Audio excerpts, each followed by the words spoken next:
नियमानुसार बूढ़ा डॉन सिसारियो अपने प्रिय बगीचे में पानी पटा रहा था।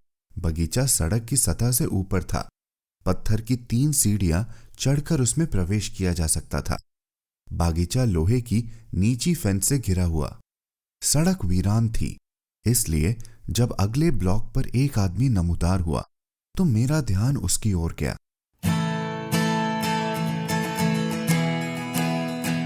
आप सुन रहे हैं कहानी जानी अनजानी पीयूष अग्रवाल के साथ। चलिए आज की कहानी का सफर शुरू करते हैं।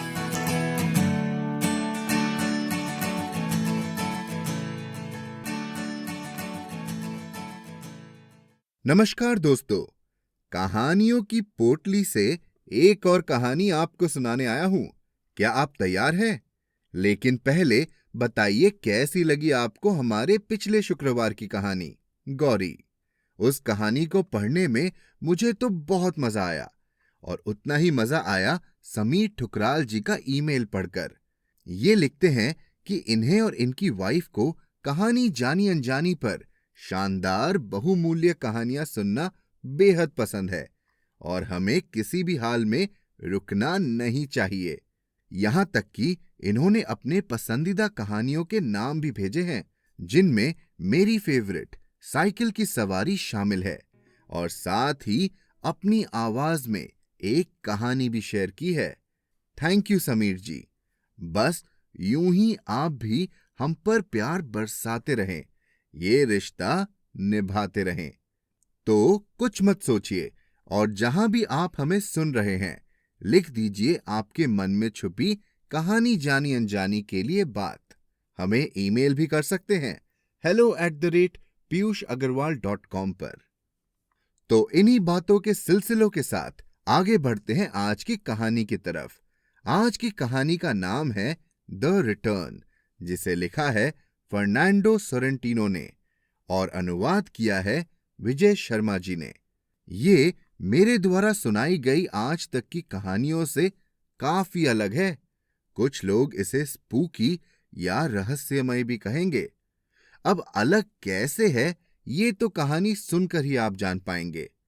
फर्नांडो सोरेंटिनो अर्जेंटीन राइटर है। इनका काम कई भाषाओं में ट्रांसलेट किया गया है, जैसे कि English, Portuguese, Italian, French, Tamil, Kannada. इनकी लिखी शॉर्ट स्टोरीज की किताब इटालियन में अनुवाद करके पब्लिश की गई है।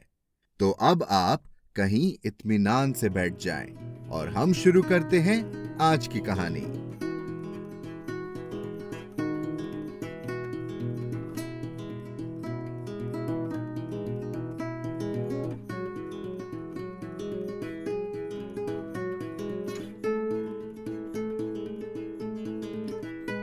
वापसी, फर्नांडो सोरेंटिनो। अनुवाद विजय शर्मा। 1965 में मैं 23 साल का था और हाई स्कूल में भाषा तथा साहित्य का शिक्षक बनने के लिए पढ़ रहा था। सितंबर की हवा में वसंत की खुशबू आने लगी थी। एक भोर मैं अपने कमरे में पढ़ रहा था। उस ब्लॉक में केवल हमारा घर अपार्टमेंट बिल्डिंग में था और हम 6ठी मंजिल पर रहते थे। मुझे बहुत आलस लग रहा था और जब तब मेरी निगाह खिड़की के बाहर जा रही थी। वहां से मैं सड़क देख रहा था। सड़क के पार कोने वाले घर का सजा सवरा बूढ़े डॉन सिसारियो का बगीचा भी। उसके घर का आकार करीब करीब पंचकोण था। डॉन सिसारियो के बाद वाला भले लोगों का सुंदर घर बेर्नास्कोनी परिवार का था। उनकी 3 बेटियां थी और सबसे बड़ी बेटी एड्रियाना के प्रेम में मैं था। अतः जब तब दिल के हाथों मजबूर किनारे रास्तों की ओर आंख डाल लेता, इसलिए नहीं कि इतनी सुबह उसकी झलक देख पाने की संभावना थी। नियम अनुसार बूढ़ा डॉन सिसारियो अपने प्रिय बगीचे में पानी पटा रहा था। बगीचा सड़क की सतह से ऊपर था। पत्थर की 3 सीढ़ियां चढ़कर उसमें प्रवेश किया जा सकता था। बागीचा लोहे की नीची फेंस से घिरा हुआ। सड़क वीरान थी, इसलिए जब अगले ब्लॉक पर एक आदमी नमूदार हुआ तो मेरा ध्यान उसकी ओर गया। वह डॉन के घर की ओर वाली सड़क से हमारी ओर आ रहा था। मेरा ध्यान उसकी ओर क्यों न जाता। वह भिखारी था, गहरे रंगों के इंद्रधनुषी चिथड़ों वाला, दाढ़ी दुबला पतला। उसका सिर पीले रंग के हैट से ढका हुआ था। गर्मी के बावजूद वह एक फटे पुराने भूरे ओवरकोट में लिपटा हुआ था। साथ वह एक बड़ा सा गंदा बोरा लटकाए हुए था। मेरे विचार से वह उसमें अपनी मांगी हुई भीख और बचा खुचा खाना रखता था। मैं देखता रहा। भिखारी डॉन के घर के सामने रुक गया और उसने लोहे की छड़ की बाड़ के पास से कुछ कहा। डॉन कंजूस और चिड़चिड़े स्वभाव का आदमी था। बिना कुछ जाने समझे उसने उसे चले जाने का इशारा किया, लेकिन भिखमंगा धीमी आवाज में जोर देता रहा। और तब मैंने बूढ़े को जोर से चिल्लाते हुए साफ साफ सुना, चलो भागो भागो, यहां से तंग मत करो। भिखारी फिर भी जमा रहा। और तो और अब वह पत्थर की 3 सीढ़ियां चढ़कर लोहे का गेट खोलने लगा। तब डॉन का रहा सहा धैर्य भी जाता रहा। उसने उसे ढकेल दिया। भिखारी गीले पत्थर पर से फिसल पड़ा। उसने लोहे की छड़ पकड़ने की कोशिश की, पर नाकामयाब रहा। वह जमीन पर धड़ाम से गिर पड़ा। निमिष मात्र में मैंने देखा उसके पैर आकाश की ओर उठे, और जब तक नीचे आए मैंने उसकी खोपड़ी फटने की तेज आवाज सुनी। डॉन नीचे सड़क की ओर दौड़ा। वह भिखारी पर झुका। उसने उसकी छाती का मुआयना किया। डरे हुए बूढ़े ने तत्काल उसे पैर से पकड़ा और घसीटकर मोड़ तक ले गया। इसके बाद वह अपने घर में गया और दरवाजा बंद कर लिया, इस विश्वास के साथ कि उसे किसी ने देखा नहीं है। उसके इस गैर इरादतन गुनाह का कोई गवाह नहीं है। मैं एकमात्र गवाह था। जल्द ही एक आदमी वहां से गुजरा। वह मरे भिखारी के पास रुका। फिर और लोग आए, पुलिस आई। उसे एम्बुलेंस में डालकर ले जाया गया। बस इतना ही हुआ, और फिर उसकी कभी चर्चा नहीं हुई। अपनी ओर से अपना मुंह न खोलने के लिए मैं सावधान था। शायद मैंने बुरा किया, पर जिस बूढ़े ने मुझे कभी कोई हानि नहीं पहुंचाई, उसे दोष देकर मुझे क्या मिलता। दूसरे, उसने भिखारी की हत्या जानबूझकर नहीं की थी। मुझे यह उचित नहीं लगा कि मैं उसके बुढ़ापे के अंतिम दिनों को कानूनी प्रक्रिया से बिगाड़ूं। मैंने सोचा कि सबसे अच्छा हो उसे उसके जमीर के साथ छोड़ दिया जाए। धीरे धीरे मैं सारी बात भूल गया, पर जब भी मैं बूढ़े डॉन सिसारियो को देखता, एक अजीब सनसनी मुझ पर तारी हो जाती थी। उसे मालूम नहीं है कि पूरी दुनिया में केवल मैं उसके भयंकर रहस्य का एकमात्र जानकार हूं। पता नहीं क्यों तब से मैं उससे कन्नी काटने लगा, और मैंने उससे फिर कभी बात नहीं की। 1969 में मैं 26 साल का था और स्पेनिश भाषा तथा साहित्य शिक्षण की डिग्री ले चुका था। एड्रियाना ने मुझसे नहीं, किसी और से शादी की थी, और कौन जानता है कि वह उसे उतना ही प्यार करता था तथा उसके लिए उतना ही काबिल था। उस समय एड्रियाना अपने पूरे दिनों से थी और प्रसव कभी भी हो सकता था। वह अभी भी उसी खूबसूरत घर में रहती थी तथा दिन पर दिन और सुंदर होती जा रही थी।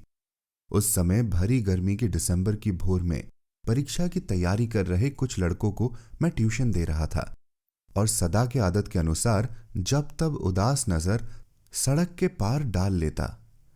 अचानक मेरे हृदय की धड़कन रुक गई। मुझे लगा कि मैं किसी विभ्रम हैलुसिनेशन का शिकार हो गया हूं। 4 साल पहले जिस रास्ते पर डॉन सिसारियो ने भिखारी को मारा था, ठीक उसी रास्ते पर वह चला आ रहा था। वही चिथड़े कपड़े, भूरा ओवरकोट, बेढंगा स्ट्रॉ हैट और वही फटा पुराना बोरा। छात्रों को भूलकर मैं खिड़की की ओर दौड़ा। भिखारी धीमे कदमों से चला आ रहा था, मानो अपनी नियति के करीब आ रहा हो। वह जिंदा हो गया है, मैंने सोचा, और डॉन सिसारियो से बदला लेने आया है।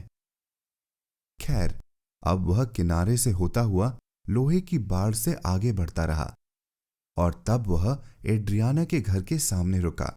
उसने कुंडी सरकाई और घर के अंदर चला गया।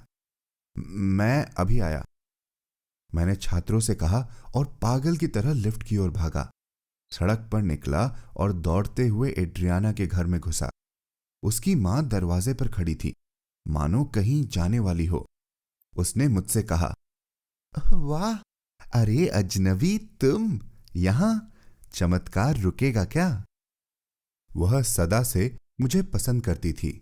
उसने मुझे बाहों में भरा और चूमा, लेकिन मेरी समझ में कुछ नहीं आ रहा था। तब मुझे पता चला कि एड्रियाना इसी पल मां बनी है और वे लोग बहुत खुश और उत्तेजित थे।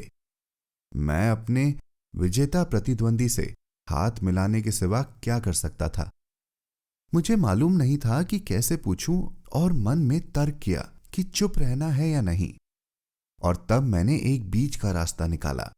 बेध्यानी से मैंने कहा, असल में मुझे लगा कि एक गंदे बूढ़े बोरे के साथ कोई भिखारी आपके घर में चुपचाप घुसा है, इसलिए बिना घंटी बजाए मैं आ गया।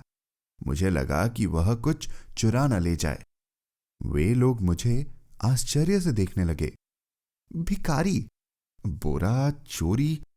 वे सब लोग सारे समय सामने के कमरे में थे और उन्हें समझ नहीं आ रहा था कि मैं क्या कह रहा था। तब मुझसे जरूर कोई भूल हुई है, मैंने कहा। तब वे लोग मुझे वहां ले गए जहां एड्रियाना और शिशु था। ऐसी स्थिति में क्या कहना चाहिए मुझे कभी समझ में नहीं आता है। मैंने उसे बधाई दी, उसे चूमा, बच्चे को देखा और पूछा कि वे लोग बच्चे को क्या नाम देंगे। उन लोगों ने बताया कि उसके पिता की तरह उसे गुस्ताव नाम देंगे। मुझे फर्नांडो नाम देना अच्छा लगता, पर मैंने कुछ नहीं कहा। घर लौटकर मैंने सोचा, वह भिखारी ही था जिसे डॉन सेसारियो ने मारा था, यह पक्का है। वह बदला लेने वापस नहीं आया था, लेकिन एड्रियाना के बच्चे के रूप में पुनर्जन्म के लिए आया था। हाँ, और 2-3 दिन के बाद मुझे अपना यह विचार बकवास लगा और धीरे धीरे मैं इसे भूल गया। इसे मैं सदा के लिए भूल गया होता अगर 1979 की एक घटना ने इसे मुझे फिर से याद न करा दिया होता। उम्र बढ़ रही थी और अब मैं खुद को पहले से कम योग्य सोचता था। खिड़की के बगल में बैठकर मैं एक किताब पढ़ने में ध्यान लगाने की कोशिश कर रहा था। मेरा ध्यान इधर उधर भटक रहा था। एड्रियाना का बेटा गुस्ताव अपने घर की समतल छत पर खेल रहा था। वह उसकी उम्र के बच्चे के लिए एक बचकाना खेल था। मैंने सोचा, बच्चे को अवश्य उसके पिता का भोंदू दिमाग मिला होगा। अगर मेरा बच्चा होता तो अवश्य ही मनोरंजन के लिए इतना बेकार खेल न चुनता। उसने छत को बांटने वाले हिस्से पर खाली डिब्बों की कतार रखी हुई थी और 3-4 फुट दूर खड़ा होकर पत्थर से उन्हें गिराने की कोशिश कर रहा था। स्वाभाविक था कि सारे पत्थर पड़ोसी डॉन सेसारियो के बगीचे में गिर रहे थे। मुझे लगा कि बूढ़ा यह देखकर अवश्य पगला जाएगा कि उसके तमाम फूल नष्ट हो गए हैं। ठीक उसी समय डॉन सेसारियो घर से बाहर बगीचे में आया। वह सच में बूढ़ा हो चुका था। कठिनाई से डगमगाता हुआ एक एक कदम रखकर चलता हुआ धीरे धीरे वह बगीचे के गेट तक आया और नीचे जाने के लिए 3 सीढ़ियां उतरने की तैयारी करने लगा। ठीक उसी समय गुस्ताव ने, जिसने बूढ़े को नहीं देखा था, एक डिब्बे को मार गिराया। डिब्बा 2-3 गुलटियां खाकर तीर की तरह जोर से डॉन सेसारियो के बगीचे में गिरा। सीढ़ियों की ओर जाता बूढ़ा आवाज सुनकर अचानक घूमा और संतुलन गंवा बैठा। पहली सीढ़ी पर उसकी खोपड़ी छितरा गई। मैंने यह सब देखा, लेकिन न तो बच्चे ने बूढ़े को देखा और न ही बूढ़े ने बच्चे को। किसी कारण से गुस्ताव छत से चला गया। कुछ क्षणों में डॉन सेसारियो के शव के पास तमाम लोग जुट गए। जाहिर सी बात थी, दुर्घटना के कारण फिसलकर गिरना मौत का कारण था। अगले दिन मैं काफी पहले जग गया और मैंने खुद को खिड़की के पास जमा लिया। मैंने देखा सड़क पर बहुत सारे लोग सिगरेट पी रहे थे और बातें कर रहे थे। वे लोग कुछ घृणा और बेचैनी से किनारे हट गए जब एड्रियाना के घर से एक भिखारी निकला। एक बार फिर अपने चिथड़ों, अपने ओवरकोट, अपने चटाई वाले हैट और अपने बोरे के साथ वह आदमी औरतों के बीच से होता हुआ धीरे धीरे दूर जाता हुआ अदृश्य हो गया, उसी दिशा में जिससे वह 2 बार आया था। दुख हुआ मगर आश्चर्य नहीं जब दोपहर को मुझे पता चला कि गुस्ताव उस सुबह अपने बिस्तर पर नहीं था। बेर्नास्कोनी परिवार ने बेतहाशा खोज की, बिना किसी नतीजे के। खोज आज भी जारी है। मेरी हिम्मत नहीं पड़ती है कि उन्हें तलाश बंद करने के लिए कहूं।